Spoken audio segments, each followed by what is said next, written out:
En el nombre del Padre, y del Hijo, y del Espíritu Santo. Amén. Vida eterna. El infierno es la separación eterna de Dios. La antropología cristiana ha destacado siempre el carácter personal del hombre y su condición de interlocutor libre de Dios, sin trivializar nuestra libertad, ni la triste realidad del mal que está presente en el mundo y se opone frontalmente a los planes de Dios y a la dignidad del ser humano. En este contexto se entiende la existencia del infierno creado para el demonio y sus ángeles rebeldes, pero también como posibilidad real para el hombre, que abusa de su libertad para rechazar a Dios y la bondad de sus criaturas.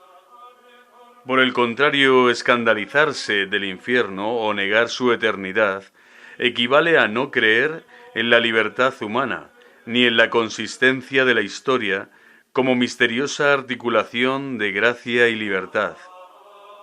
Si el cielo es la elevación, el infierno es el terrible descenso del hombre, la perpetua condenación de los pecadores.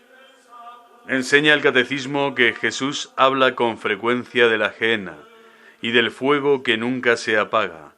Mateo 5, 22, 29, 13, 42, 50, Marcos 9, 43, 48. Reservado a los que hasta el fin de su vida rehúsan creer y convertirse, y donde se puede perder a la vez el alma y el cuerpo. Mateo 10, 28. Jesús anuncia en términos graves que enviará a sus ángeles que recogerán a todos los autores de iniquidad y los arrojarán al horno ardiendo. Mateo 13, 41, 42. Y que pronunciará la condenación. Alejaos de mí, malditos al fuego eterno. Mateo 25, 41. Las afirmaciones del Evangelio y las enseñanzas de la Iglesia a propósito del infierno son un llamamiento a la responsabilidad y a la conversión. Entrad por la puerta estrecha, porque ancha es la puerta y espacioso el camino que lleva a la perdición, y son muchos los que entran por ella. Mas qué estrecha la puerta y qué angosto el camino que lleva a la vida, y pocos son los que la encuentran. Mateo 7, 13, 14. En particular, el catecismo afirma que Dios no destina a nadie a ir al infierno.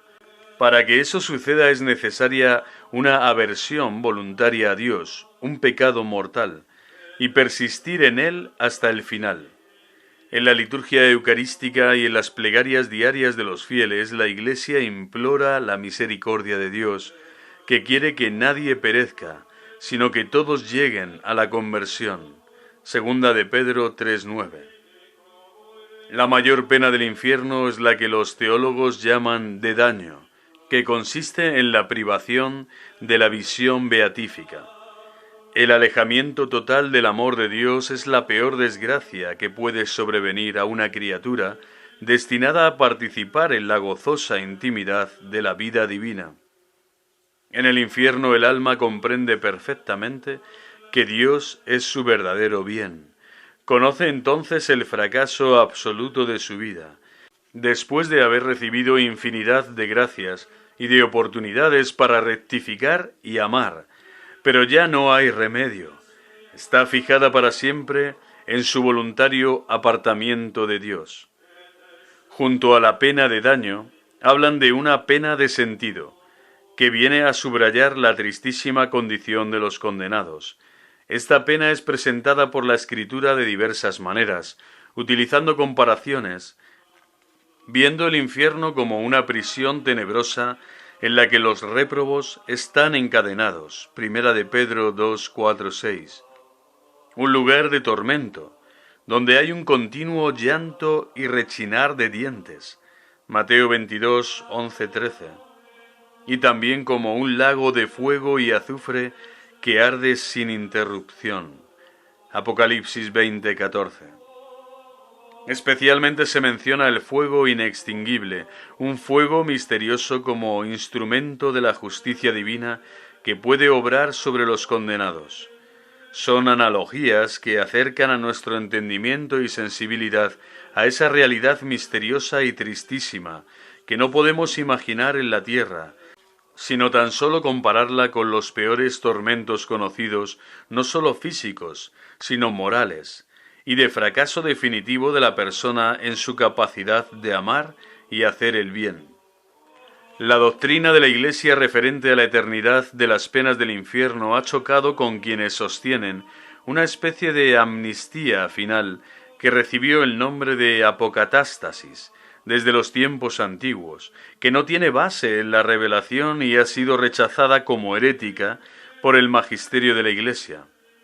Tal certeza implicaría, en efecto, introducir un automatismo en la esperanza de la salvación que desposeería al ser humano, interlocutor libre de Dios, de su genuina responsabilidad. Lo que es un diálogo de dos libertades, diversas, pero reales, la divina y la humana, quedaría de ese modo convertido en un monólogo de una única libertad, la divina.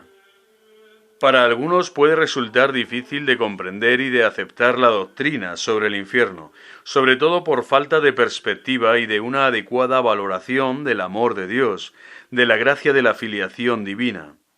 Son dones sobrenaturales y excelsos de un Dios infinitamente bueno que sólo quiere el bien para los hombres. Con el pecado mortal, en cambio, el hombre se cree autosuficiente y se enfrenta a Dios. Aparta su corazón de los mandamientos divinos como si Dios limitase su libertad y su felicidad, a pesar de haber recibido muestras sin cuento de la benevolencia divina. En suma, el pecado mortal y el estado de pecado, sin arrepentimiento, tiene una misteriosa capacidad infinita de ofender a Dios y de violentar a las criaturas. Por otra parte, cuando miramos atentamente el mal, que se enseñorea de algunos, y su terrible difusión por la tierra en forma de guerras y genocidios, corrupción que sume en la pobreza a naciones enteras, redes de prostitución, difusión de droga y de pornografía entre los jóvenes, millones de abortos, perversión de las conciencias infantiles, o la lacra del terrorismo y sus extorsiones, entendemos mejor la justicia que encierra el infierno, así como la eternidad de sus penas para quienes se burlaron de Dios y pisotearon vilmente la conciencia y la vida de los demás. Sin embargo, la consideración de las penas del infierno suscita un saludable temor al pecado mortal, única causa por la que los hombres pueden condenarse eternamente. Y aunque no sea el móvil más elevado de su conducta cristiana, no hay que olvidar que muchas veces constituye una fuerte defensa frente a los atractivos de la tentación. Con todo, la razón para luchar es el amor y la búsqueda sincera de la santidad, trabajando en este mundo con espíritu de servicio y para gloria de Dios. Dominus vobiscum, benedicat vos omnipotens Deus, Pater, et Filius, et Spiritus Sanctus. Amen.